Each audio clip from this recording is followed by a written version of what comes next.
Hello， 大家好，我是娜丽。今天我们要来盖的是，只是想捏个自己换换照片，却不小心沉迷于诺黑凡的风景，于是决定要盖的书店加作家公寓。这个透天位于诺黑凡加莫克社区的切玉云横畔，是一块20×20的用地。这是我第一次用 CC 盖房子。你现在看到的门，你现在看到窗，还有你现在看到的墙壁饰条，都是 CC。它们来自一个叫做 Quiet Corner 安静角落的 CC 系列，等一下书店内部也会用到。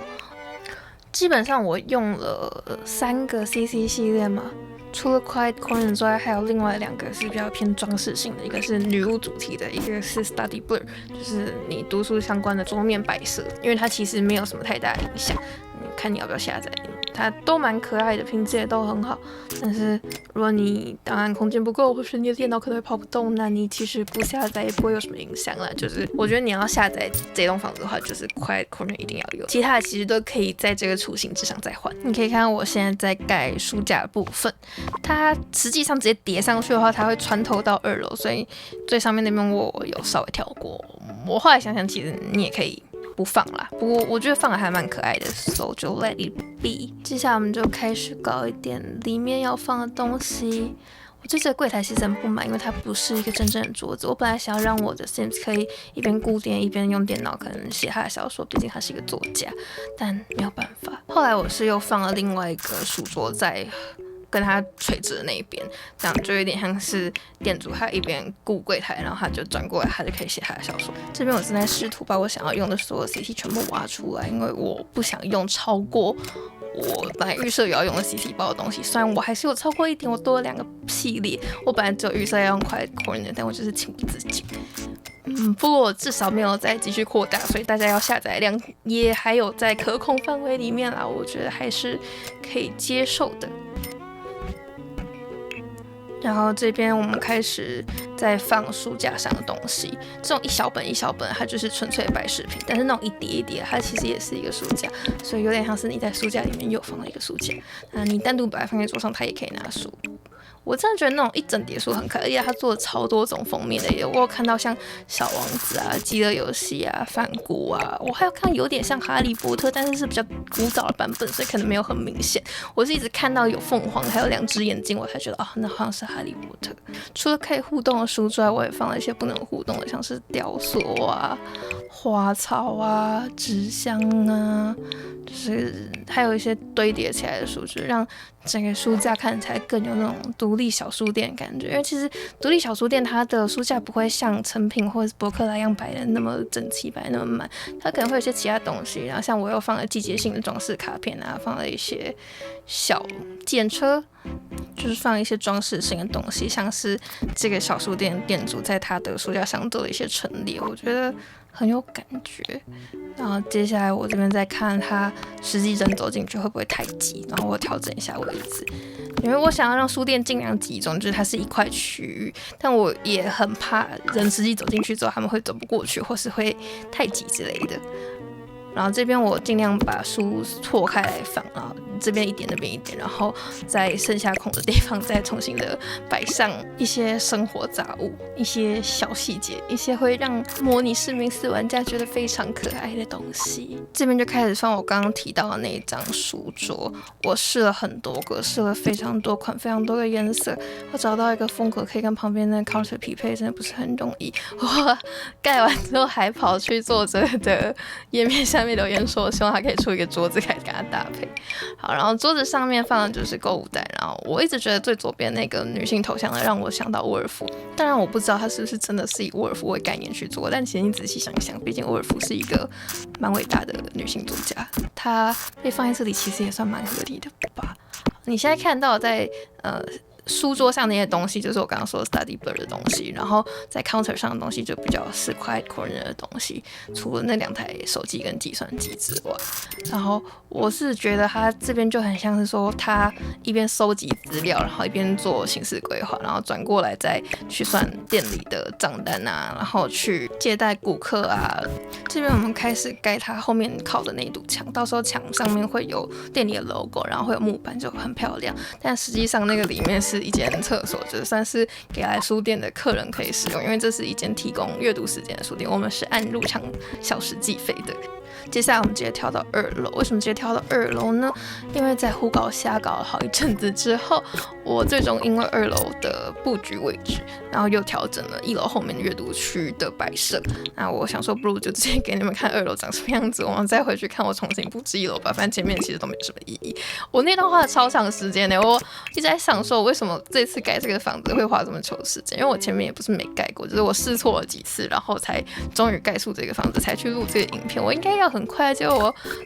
高二游戏跳出来跟我说，快恭喜你已经玩了 Sims 打5个小时。我想说，哇，我盖个房子盖5个小时吗 ？Oh my god！好，这边就是我刚刚说的木板墙，然后那个木板墙是一直延伸到楼上来的，我觉得非常好看，然后也很适合作为1楼的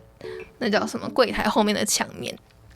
然后这边是因为它是我的想法是它是一个有店主的爸妈传给年轻店主的老书店老公寓，所以其实这个老公寓2楼本来是店主小时候的家，然后是因为他爸妈都嘎了，然后剩他一个人，然后他也没有伴侣也没有小孩，所以他就出租给了一些人。我们之后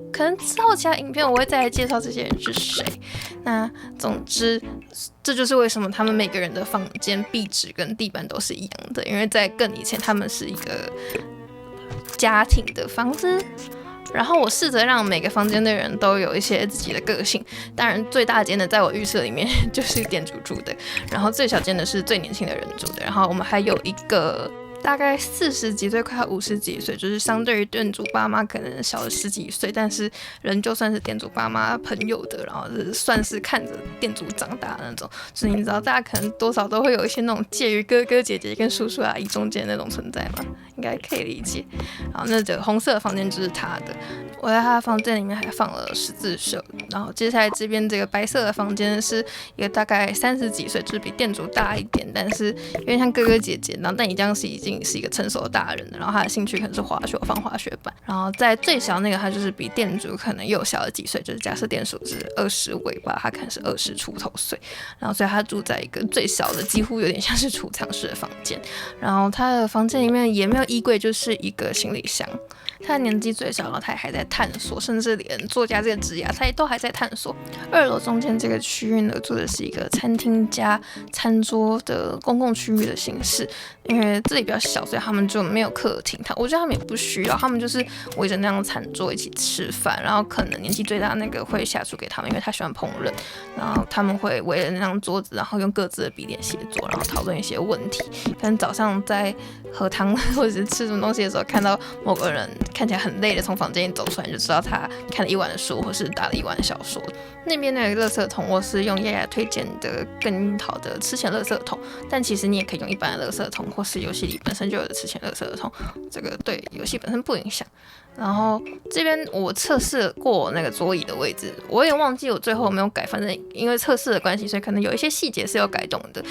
反正我觉得 Sims 对我来说就是要可以玩为主，我不是一个只盖房或只捏人的玩家。虽然我也花很多时间在盖房跟捏人上面啦，但我还是蛮享受 gameplay 那个过程。那这就会确保东西一定还是可以用的。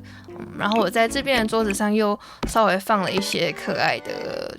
小摆件啊，就也是刚刚讲的那个 Study Blur 系列的，所以你如果有下载，你就会在这里看到；没有下载的话，其实就也没关系，你也可以放一些其他东西来那。这个是店主的房间，然后他房间我摆了一个这一次事业与嗜好资料片的吉他，我觉得那把吉他超好看，如果在现实世界中有那把琴，我会买哦。然后这边是年纪最大的那位的房间，我试图放一个摇椅，后来有推得更里面一点，所以你摇的时候它有可能会融进墙壁里面，但它是可以用的。然后他可能会坐在那里弄十字绣啊。开始装灯了，我以前会摸黑盖房子，然后就有人跟我说你这样子很猛然后我才知道原来大家盖房子的时候会先把灯就是先装一下灯，然后才去盖。我就觉得哇，那我存了好久。好 ，anyway。我现在盖房子就是先用丑灯把房间照亮再说，然后接下来再换美灯。到时候进游戏之后可能还会再调一下灯光亮度。然后这边就是基本上里面盖的差不多了，就开始调整外面的部分。因为其实虽然它才20×20，但对于一栋这样子的房子来说还是有一点大。如果是20×15，可能会更刚好，有好有坏吧。我觉得这个用地的大小适合那些懂得怎么装饰建筑物外部的人，然后非常不幸的，我是一个很不会装饰外部的人，所以现在我就是把我想要的东西都丢上去。虽然成长路上资料片也有脚踏车，但我更爱事业与嗜好资料片的脚踏车，超好看，我很想要那个米色的那一台，它的秋千也超级好看，爱到一个不行。我不确定是哪一次更新多出了，反正那个有签名的彩虹旗我超级喜欢的，然后我一看到它，我必须把它摆在店里最醒目的地方。好，然后这一侧就是放垃圾桶的地方，然后还有我很喜欢它那个有功能性的招牌，所以我也有放。虽然其实这个 CT 包里面有附他自己的那个战力招牌，但毕竟游戏给的那个，它会根据你的开业还有歇业的状态去功能性的切换，我觉得还是更好一点。然后我这边正在选招牌，就是写在门上、写在墙上那个招牌，我超纠结、超犹豫，因为它给了很多种，但我就是一直觉得好像没有哪一种真的打到我的心嘛，因为我就一直想说，它好像应该镶在门上，但又好像不应该镶在门上，我不太确定那两个差别是什么。我其实希望来这间店的人可以就是留久一点，我还蛮喜欢顾客来店里的感觉，所以我有试图想要给他们可以吃吃喝喝的东西 ，but 我就是没有办法，咖啡台就是太大，然后我没有足够的空间，应该说我没有设计好那个空间，所以就放不下。这好像是我买了乡村资料片以来第一次真的把那个红色电话亭放出来，我觉得超可爱的。而且我后来还就是用了一个三角形的地砖，让它看起来像是有一个小小的通道通往那边。然后我在盖就是树啊这些东西的时候，我熊想到我有那个，也不是我，大家应该都有那个浪漫花园之前免费赠送的包，所以我就用了浪漫花园的植物，然后它还蛮大一坨的，就很好的解决了我不知道该怎么装饰的困扰。那么今天的影片就到这边啦，如果喜欢我的影片，不要忘记按赞、留言、订阅。想要下载这栋房子的话，详细资讯都会在说明栏，如果找不到也可以直接留言问我。那我们就下次再见啦，拜拜。